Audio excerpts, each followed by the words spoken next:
Well,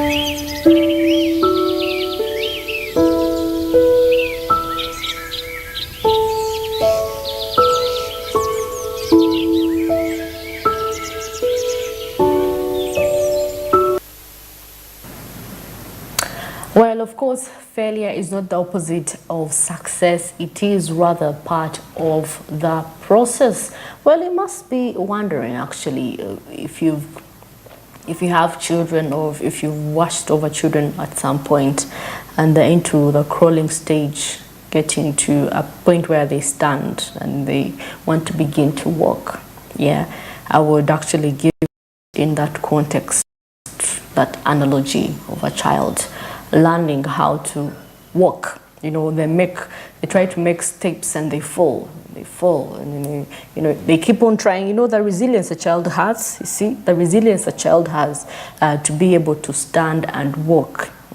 That is what I can use as looking at failure and success. It's part of the journey. Yeah, you fall down, you get back up again. Fall down, get back up again. You know, every time you try to shift from the course, just remind yourself of that young child who's, you know, trying to get up and they're falling every now and again. They're falling, they get up, they fall, they get up, they fall. That kind of resilience is what I want you to have each and every day that goes by. Yes, because failure is also part of the process. You get to learn. I mean, you know, how else would you learn if you do not fail at some point?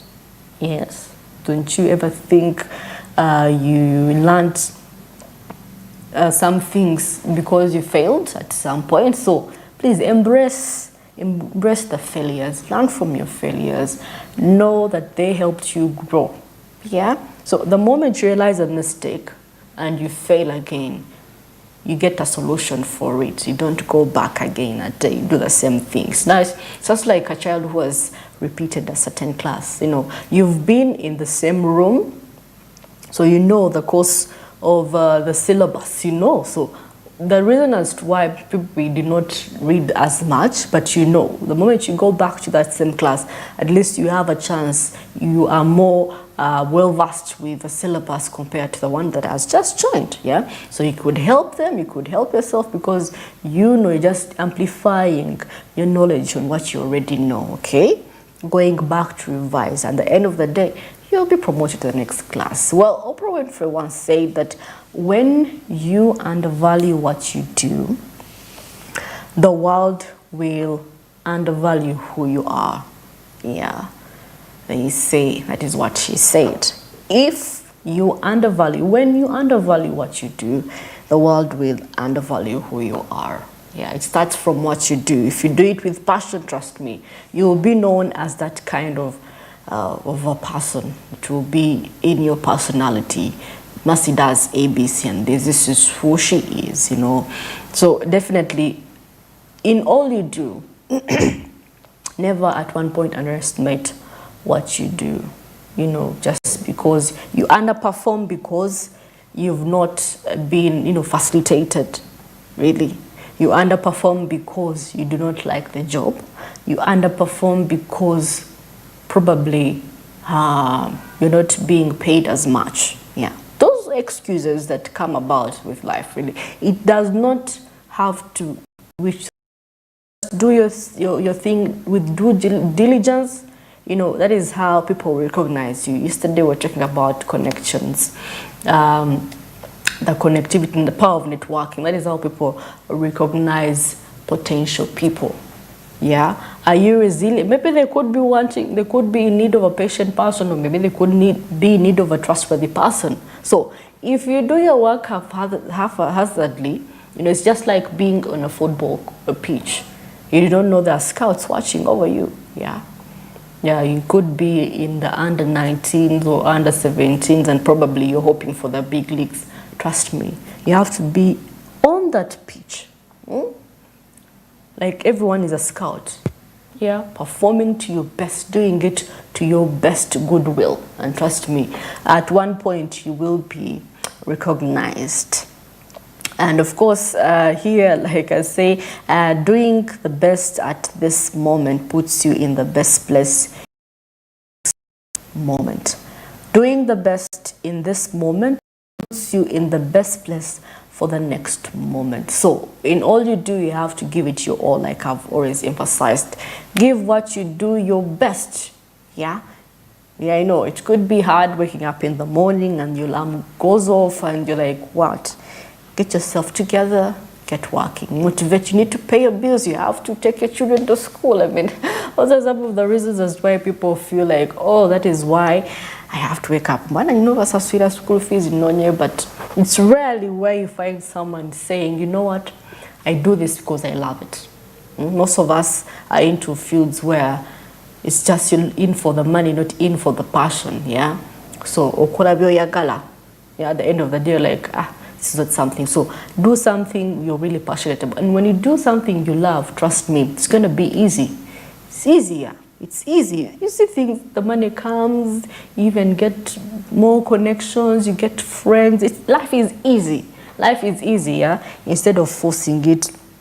Yeah. And of course, create the highest, grandest vision possible for your life, because you become what you believe. Creating the highest, the grandest vision possible for your life, because you become what you believe. You see, I'll tell you this. If you took time and asked people, what do you really want? And trust you, I'll tell you what, people do not know. People do not know. All they want is food. All they want is food. All they want is money. But what do you want? Yeah? What do you want? Who are you? And who do you want to inspire through your work? Yeah? Yeah? You know, I had a friend and they were telling me every time they want to quit their job, someone comes to and they're like, oh, I like you. I listen to what you do. I like what I do. You know, I've been a follower. I like your craft. I like it. So, you know, every time. So, you know, some things really motivate us on a daily. You know, every time you feel like, oh, you're letting go, and someone is like, oh, you inspire me. And you're like, okay, you know what? Let me continue the good work. So that should be your daily motivation, that someone out there is looking up to you. Okay, when you wake up in the morning, someone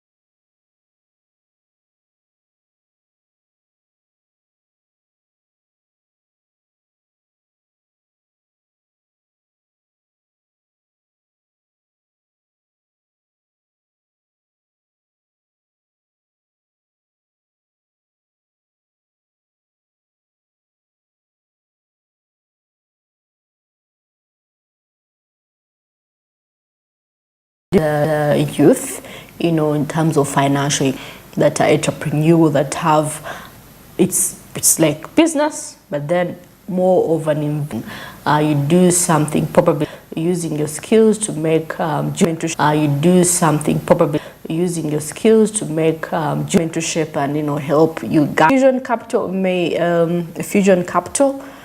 in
year. Yeah, the intake, the seasons are different. You have to understand the different seasons and what you should have and what you should not have in the different seasons. Yeah, so definitely that is when you will know how to conquer the world. Research is quite important actually, because you get more information, you get well equipped with what is happening into the different so entrepreneurship, looking at the financial part of it. We've been talking about PDM and how it has progressed to now 65%. Now looking at the target group being women, youth, and women, youth, people with disabilities, yeah. So because those are one of the most vulnerable categories of people that we have, yeah, mostly if you're in the informal sector. And of course, this cash that is given to them is a form of capital. Yeah, but the only challenge is, well, there is capital. There is capital, but yes, the business is there. Yeah, the business idea is there. But there is also a lack of information on what these people should do. Yes, I should say. So, because of that, some people have ended up really not using it for the right purposes, or maybe they've not gotten profits out of it. Yes, because it doesn't, maybe there has to be a time where they have to go for those that are into, those that distribute the PDM, or maybe that those that are into this initiative, you know, to go and, you know, talk to the beneficiaries. Yeah, talk to the beneficiaries on how they should run their small businesses, or maybe their small farms, to get profits out of it, yeah. Instead of, yes, they have the money, but at the end of the year they haven't gotten anything and they failed to pay back at the end of the day. So there has to be training.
You are a case and the trader's case. Every day, sensitization. So with this new system, they have to be educated. You have to go back and talk to them. The importance of paying taxes.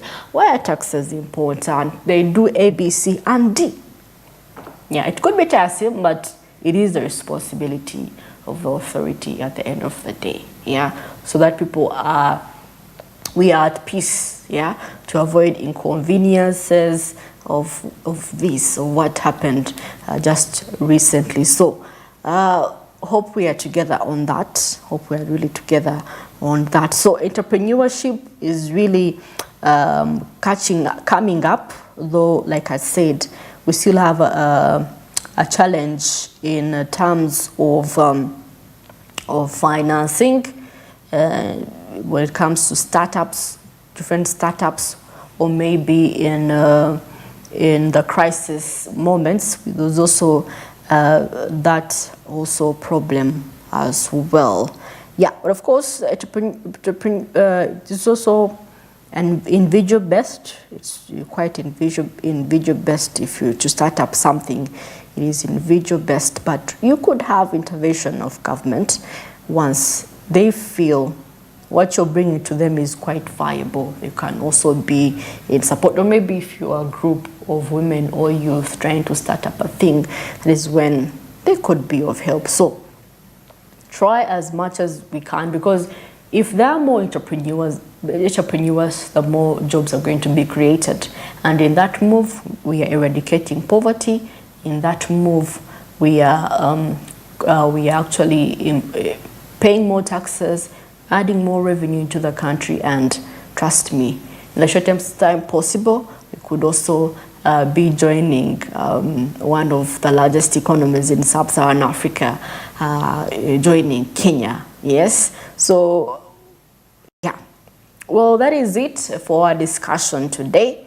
I'm going to go for a short commercial break, and I'll be back with what is happening in business, entertainment, and sports. And of course, as I can tell you, over the weekend is going to be fully packed with a lot of sport. And of course, very many sport happened yesterday, for those that were not aware, actually in Uganda as well, as we look forward for the 1st of May, as we're going to be having a fresh feel on the Nambole Stadium between the SKCCA and SC Villa.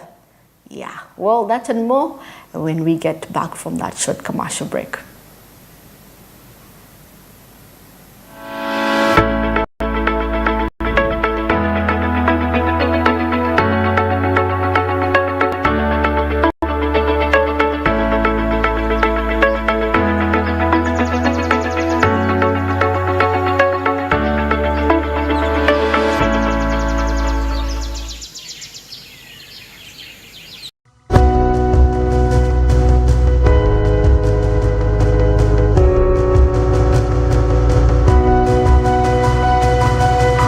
Smart 24, driving business.